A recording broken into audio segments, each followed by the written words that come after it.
আসসালামু আলাইকুম। আজকে আপনাদের সাথে ডুমুর গাছ নিয়ে বিস্তারিত আলোচনা করব। আপনারা যে গাছটা দেখতে পাচ্ছেন এটাকে আমরা মিশরীয় ডুমুর বলি, যাকে ফিগ বলা হয়। এর বৈজ্ঞানিক নাম হচ্ছে ফাইকাস কেরিকা। এটাকে আরবিতে তিন ফল বলে এবং উর্দু ভাষায় আঞ্জির বলে।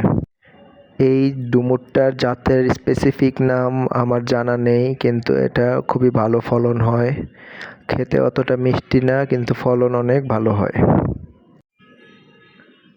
গাছ থেকে পাড়ার পরে ফলটা আপনারা দেখতে পাচ্ছেন, এটা সম্পূর্ণ পাকার পর। গাছটা অনেক লম্বা হয়েছে। গাছটা মাটিতে লাগানো, কিন্তু একটা ঝুড়ির মধ্যে মাটিতে রোপণ করা হয়েছে যেন সহজেই একে উঠানো যায়।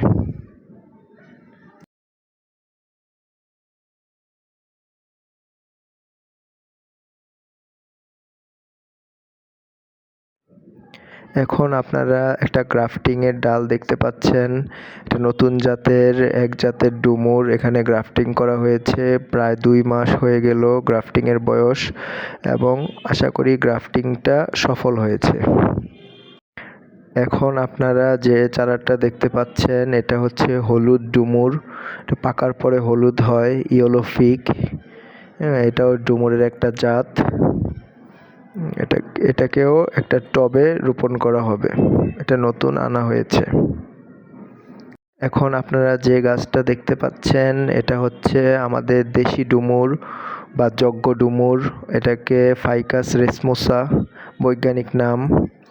এটা পাকলে পাখি খায় ফল। এটা লাগানোর উদ্দেশ্য হলো এটাকে রুট স্টক হিসেবে ব্যবহার করা হবে। এর উপর ওই মিশরীয় ডুমুর গ্রাফটিং করা হবে যেন রুটিং সিস্টেমটা এই দেশি ডুমুরের পায়। তার ফলে অতিবৃষ্টিতে গাছ পচে যাবে না। পরবর্তীতে গ্রাফটিং করা হলে আপনাদেরকে আপডেট ভিডিও জানানো হবে। আপনাদের সবাইকে ধন্যবাদ।